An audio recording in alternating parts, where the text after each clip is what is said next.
Dilhan from the Netherlands.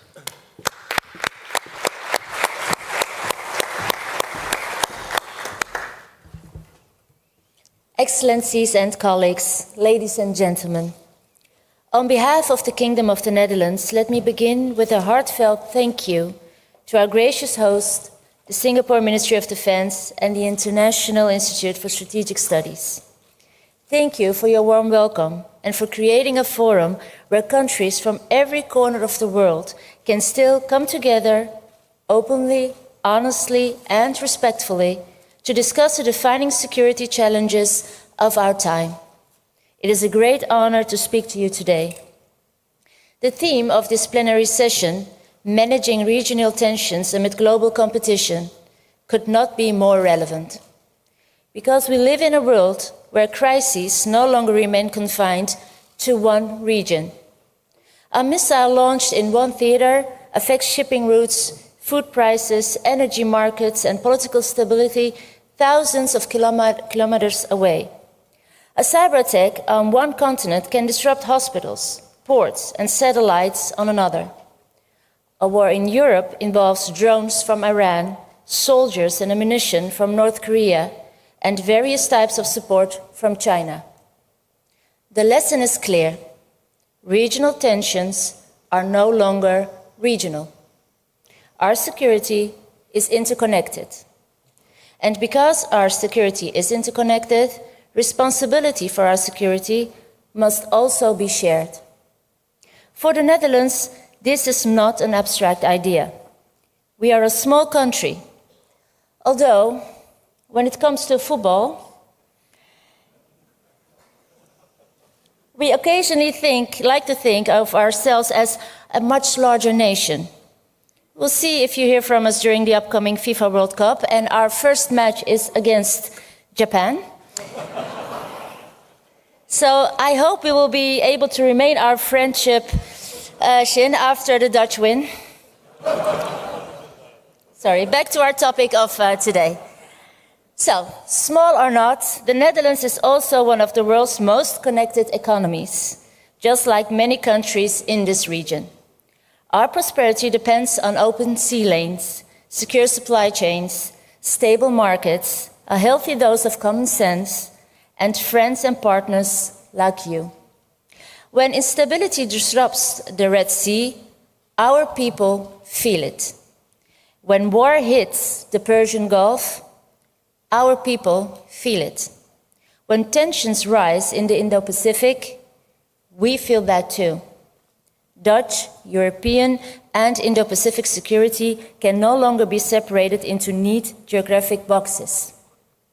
Likewise, when Russia invaded Ukraine, countries far beyond Europe understood that this war was not only about territory.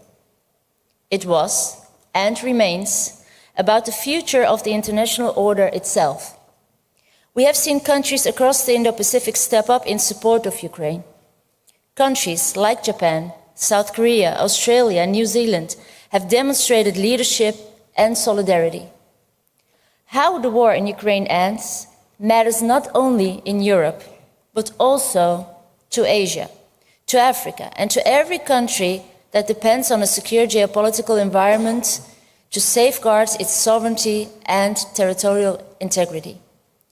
Because if aggression is rewarded, that lesson will spread rapidly. Other actors, including here in the Indo-Pacific, may then conclude that borders are negotiable, that intimidation works, that might makes right. None of us should want to live in that kind of a world. And that is why dialogues like the one we are having right now here today matter so much. Because, ladies and gentlemen, the international order is not shaped by great powers alone. It is also shaped by smaller countries like ours. Countries that may not always dominate the headlines, but beyond the spotlight, it is countries like ours that drive global trade, diplomacy, innovation, and stability. Together, we have true power.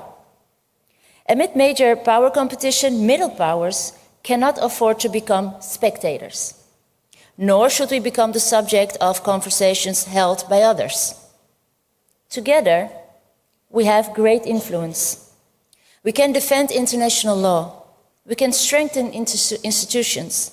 We can reduce the risk of escalation. And we can build coalitions that preserve stability.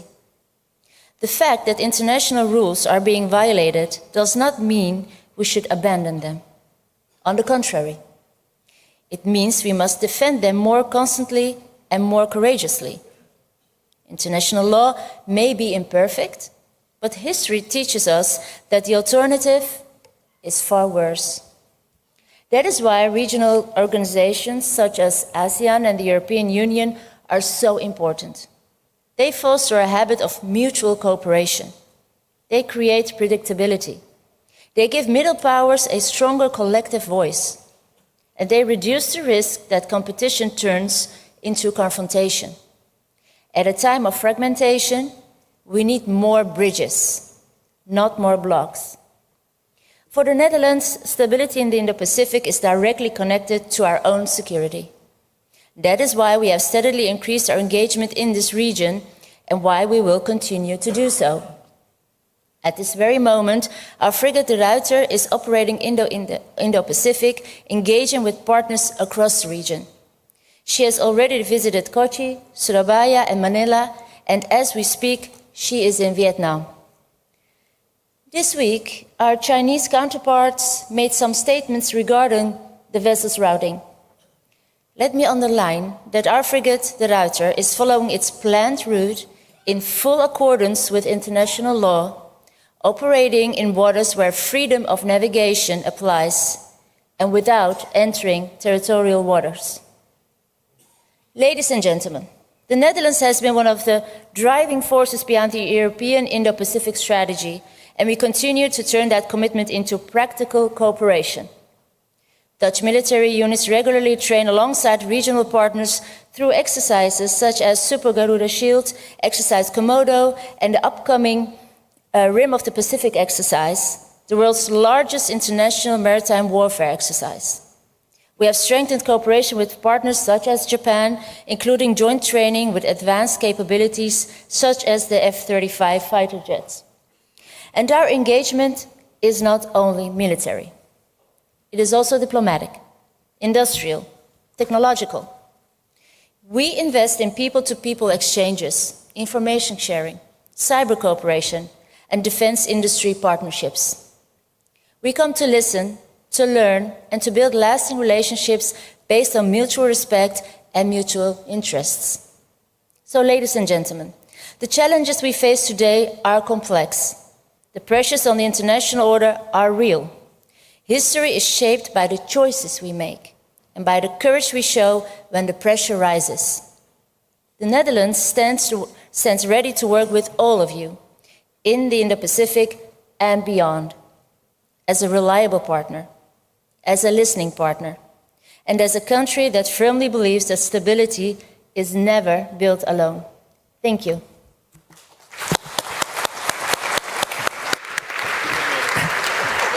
Thank you so much, Deputy Prime Minister, for again reminding us that insecurity in one region migrates and commutes to others, that while economics might be deglobalizing, conflicts are highly globalized, and I think a really important comment that international order must be shaped by all countries, and the maintenance of order is not a spectator sport.